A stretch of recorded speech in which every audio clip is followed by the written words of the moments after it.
একই বিষয়, ফুটপাত জবরদখল, বিভিন্ন জায়গায় যে এনক্রোচমেন্ট, পুকুর জলাশয় যে সমস্ত বুঝিয়ে রাখা হয়েছে, বিভিন্ন জায়গায় জবরদখল যে সমস্ত আছে সরকারি জমি সম্পত্তি, সেই সমস্ত বিষয়গুলো নিয়ে আজকে রিভিউ মিটিং করলেন উনি।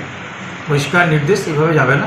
সাথে সাথে উনি সার্ভে করতে বললেন, বিভিন্নভাবে হকারদের ডাটাবেস তৈরি করতে বললেন। ভেন্ডিং জোন, নন ভেন্ডিং জোন নিয়ম আছে, কোন এলাকায় ফুটপাত থাকবে, কোন এলাকায় থাকবে না, বসার জায়গা আলাদাভাবে ব্যবস্থা কোথায় করা যায়, সেই সমস্ত বিষয়গুলো খতিয়ে দেখতে বললেন। এই বিষয়ে ডিএমদের নির্দেশ দিয়েছেন, পৌরপ্রধানদের নির্দেশ দিয়েছেন। কোনোভাবে কোনো কাউন্সিলরদের হস্তক্ষেপ, রাজনৈতিক নেতাদের হস্তক্ষেপ বরদাস্ত করা হবে না, এই সমস্ত নির্দেশগুলি উনি দিয়েছেন। যে সকল পুকুরগুলো বুঝিয়ে বড় বড় বিল্ডিং তৈরি হয়েছে এবং বাড়ি তৈরি হয়েছে, কি বলবেন, তাদের কি ব্যবস্থা এখন খতিয়ে দেখা হচ্ছে, কোথায় কী হচ্ছে না হচ্ছে সমস্ত বিষয়টা খতিয়ে দেখা হচ্ছে। যে সমস্ত জায়গায় পুকুর বোঝানোর চক্রান্ত চলছে সেগুলোকে আমরা পৌরসভা নোটিশ দিয়েছি। আগামী কালকেই আমাদের বায়োডাইভার্সিটির মিটিং আছে। ইতিমধ্যে শুনেছেন যে আমরা অনেক আগে মুখ্যমন্ত্রী যে বিষয়গুলো বলেছেন, পুরুলিয়া পৌরসভা বিশেষ করে পৌরপ্রধান দায়িত্ব নেওয়ার পর এই প্রত্যেকটা পয়েন্ট নিয়েই আমি কিন্তু সক্রিয় ভূমিকায় নেমেছি রাস্তায়। মাঝখানেই বরঞ্চ বিভিন্ন কাজে, বিভিন্ন কারণে কাজ থমকে গেছে। আবার মুখ্যমন্ত্রী পুনরায় সেটাকে আনার জন্য আমি সত্যি গর্বিত মনে করছি যে আমার যে বিষয়গুলো ছিল সেটাই মুখ্যমন্ত্রী আজকে স্টাবলিশ করেছেন, যার ফলে আরও বেশি করে কাজ করার একটা সুযোগ এসছে। আমরা যে যে বিষয়গুলো উনি বলেছেন, নির্দেশ দিয়েছেন, সরাসরি সেগুলো নিয়ে আমরা কাজ করব।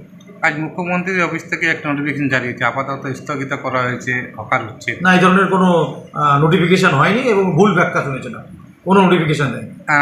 নিউ মার্কেট এলাকায় তাদেরকে সময় দেওয়া হয়েছে, এটা আলাদা বিষয়। স্থগিত করে দেওয়া, অর্ডার, নোটিফিকেশন বিষয়টা এক জিনিস, আর তাদেরকে সময় দেওয়াটা এক জিনিস। এক মাস নিউ মার্কেট এলাকায় স্পেসিফিকভাবে নিউ মার্কেট এলাকায় যারা হকার আছেন তাদেরকে 1 মাস সময় দেওয়া হয়েছে যে আপনারা ভাবনা চিন্তা করুন, প্ল্যানিং করুন। ইতিমধ্যে আজকে বিভিন্ন মিনিস্টার এবং পুলিশ কমিশনাররা তাদেরকে মাঠে নামতে বলেছে। সেম পৌরপ্রধানরাকেও বলা হয়েছে যে আপনারা বিভিন্ন এলাকায় সরেজমিনে আপনারা দেখুন, সার্ভে করুন বিভিন্ন জায়গায়, তারপর সেইভাবে সিদ্ধান্ত নিতে বলেছে। কোথাও কোনো স্থগিতের কোনো জায়গা নেই, একদম রাস্তাঘাট পরিষ্কার পরিচ্ছন্ন রাখতে বলেছে। উনি তো বলেছেন যে যদি কেউ আপনার ইয়ের সামনে, মেডিকেল কলেজের সামনে, প্রশাসন লালবাজারের সামনে, গ্র্যান্ড হোটেলের সামনে যদি হকাররা বলেন যে এখানেই বসবো, আমরা এখানেই বসতে দিতে হবে, কিন্তু হতে পারে না। তাদের নির্দিষ্ট জায়গা থাকবে, সেখানে কিছু রুলস থাকবে। হকারদের আইডেন্টিটি ঠিক করতে বলেছে, তাদের সমস্ত নথিপত্র দেখতে বলেছে। এরকম তো আমাদের হকার্স আইনের কথা উনি আজকে বলেছেন যে হকার্স আইন আছে, রুলস আছে, সেগুলো দেখে কার্যকারী করতে হবে। সেই সমস্ত ব্যাপার নিয়ে এই পদক্ষেপ কখন থেকে শুরু পুরো? আমরা অলরেডি পুরুলিয়াতে শুরু করেছি। আপনি তো দেখেছেন বাস স্ট্যান্ডে যে রাতে আমরা ফুটপাতে তুলেছিলাম, যাদের কোনো ডকুমেন্টস নেই তাদেরকে আমরা জায়গা দিয়েছি। আমরা অল্টারনেটিভ সবাইকে তো ব্যবস্থা দিচ্ছি, জায়গা দিচ্ছি। যার একবারে এনএইচ রোডের উপরে উনি উইদাউট পারমিশনে করবেন তার দায়িত্ব তো আমরা নেব না। যেখানে যেখানে যেখানে প্রভিশন আছে সেখানে সেখানে নিশ্চয়ই আমরা অ্যালার্ট করবো, বসতে দেবো সেখানে। আমরা তো বলছি যে রাঁচি রোডের যে স্পেস আছে ফলের গাড়ি, তাদেরকে যেতে বলেছি, তারা যায়নি, যাচ্ছে না। সুপার মার্কেটের সামনে যাদেরকে বলেছি, এই যে সবজি মার্কেট, হাটে এত বড় জায়গা থাকার পরও রাস্তা দখল করে বসে আছে, তো কেন করবেন না? আমরা সাহেববান্ধে কি বলেছি? সাহেববান্ধে বলেছি যে ঠেলা নিয়ে আপনি সারাদিন বিক্রি করুন, ছাতা নিয়ে বিক্রি করুন, পার্মানেন্ট কনস্ট্রাকশন করবেন না, খুঁটি গাড়বেন না, ত্রিপল দেবেন না, ক্যাপ দেবেন না। একটা সৌন্দর্যায়নের ব্যাপার আছে, সেটা নষ্ট হচ্ছে। তো সেটাই আমরা বলেছিলাম। আবার খুঁটি কাটছে, আবার এ করছে। আমরা তো রুজি রোজগারের কোনো বিষয় নেই, এখানে বেদি করা দেওয়া হচ্ছে। আপনি ফুটপাতে ব্যবসা করুন সকাল থেকে রাত পর্যন্ত, আবার বাড়ি নিয়ে চলে যান, আবার আসুন। উনি তো বলেছেন যে সে নির্দিষ্ট কোনো একটা জায়গা দিতে যেখানে তারা হকাররা মাল রাখতে পারে, সেটাও বলেছেন। এই সিস্টেমের মধ্যে সমস্ত করতে বলা হয়েছে। আমরা তো হাটের যে পুরনো স্ট্রাকচার ভেঙেছি, এখন প্রচুর জায়গায়, সেখানে তো আমরা বলেছি যে প্রচুর সবজি বিক্রেতারা বসতে পারে। সন্ধ্যাবেলায় আমরা বলেছি যে হাটটাকে দুটো শিফটিং, সন্ধ্যাবেলায় কিছু লোক বসছে, কিছু বসছে না, আবার রাস্তায় বেরিয়ে আসছে। তো এইরকম সাবস্টিটিউট তো আমরা ব্যবস্থা করেছি সবাই। এই হাটের বিষয়ে ব্যাপারটা হচ্ছে দীর্ঘদিন হয়ে গেল, এখন পর্যন্ত কাজ শুরু হলো না। কী কাজ হবে? হাটের তো কোনো কাজ হওয়ার কথা ছিল না। হাটে একটা বিল্ডিং পুরনো ছিল, ড্যামেজ ছিল, কোনো ইনসিডেন্ট যাতে বড় না ঘটে, 2বার ইনসিডেন্ট ঘটেছে, আর যাতে না হয়। নতুন করে কনস্ট্রাকশন হওয়ার তো কোনো প্রপোজাল আমরা নিই সেখানে আর কোনো সেট না। সেখানে সেট টেট হবে না। কেন হবে সেট টেট করে? আমার বেনিফিট কী ওখানে? আমি কোন ইন্টারেস্টে করতে যাব? আমার তো কোনো ফান্ড হবে, কোনো বেনিফিট পাবো পিপিপি মডেলে। ওখানে জমির সমস্যা আছে, ওখানে সেই জমির সমস্যা মেটাতে হবে। হকারদের কাছ থেকে সেই রেভিনিউ আসবে সিস্টেমে, তবে তো এই সমস্ত ইনিশিয়েটিভ হবে।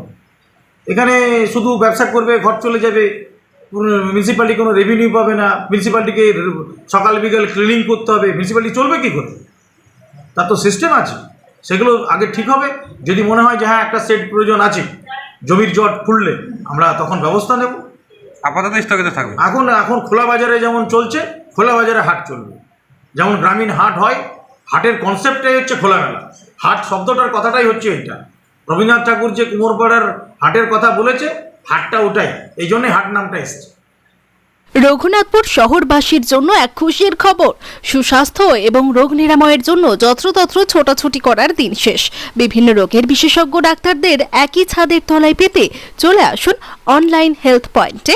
অনলাইন হেলথ পয়েন্ট বিশেষজ্ঞ ডাক্তারের সুচিকিৎসা এবং সুপরামর্শে রোগ নিরাময়ের জন্য আজই যোগাযোগ করুন অনলাইন হেলথ পয়েন্ট। আমাদের ঠিকানা রঘুনাথপুর মাঝ medicine house, Raghunathpur college road, পুরনো শালকা হাসপাতালের উল্টো দিকে। যোগাযোগের নম্বর 7384414208 এবং 8436708993। অনলাইন হেলথ পয়েন্টে যেসব ডাক্তারবাবুদের আপনারা পেয়ে যাবেন তারা হলেন সুগার ও থাইরয়েড বিশেষজ্ঞ ডাক্তার রূপম চৌধুরী সোম এবং মঙ্গলবার, general medicine doctor Sabyasachi Das প্রতি শনিবার, শিশুরোগ বিশেষজ্ঞ ডাক্তার সৈকত মাহাতো রবি, সোম, মঙ্গল এবং বৃহস্পতিবার। পাবেন চর্মরোগ বিশেষজ্ঞ ডাক্তার অগ্নিশেখর চেল প্রতি মাসে 2 দিন। নার্ভ, শিরা ব্যথা এবং মানসিক রোগীর জন্য রয়েছেন ডক্টর অয়ন মজুমদার প্রতি মাসে 2 দিন। পেয়ে যাবেন মূত্র রোগ বিশেষজ্ঞ ডক্টর বিশ্বরূপ গুহ প্রতি মাসে 2 দিন। নাক, কান, গলা বিশেষজ্ঞ ডাক্তার ছন্দা ঘোষ প্রতি সোম এবং মঙ্গলবার। স্ত্রী ও প্রসূতি রোগ বিশেষজ্ঞ ডাক্তার রাখি বাসু প্রতি মাসে 2 দিন। জেনারেল সার্জারি ডক্টর সুশান্ত পাত্র প্রতি বৃহস্পতিবার। দন্ত রোগ বিশেষজ্ঞ ডাক্তার প্রশান্ত কুমার গড়াই প্রতিদিন এবং অস্থিরোগ বিশেষজ্ঞ ডাক্তার অপ্রদীপ মুখার্জি প্রতি মঙ্গলবার।